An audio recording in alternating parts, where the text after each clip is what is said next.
मेरी प्यारी सी मोहब्बत की अनोखी कहानी, इसमें शरीफ सा राजा नटखट सी है रानी।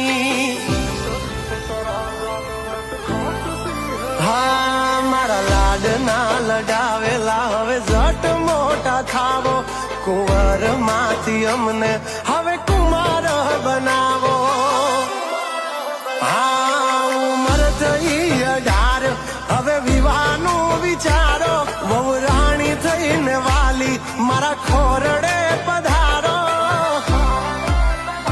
હો આ પાગલની બનો હવે પગલી મન જીવથી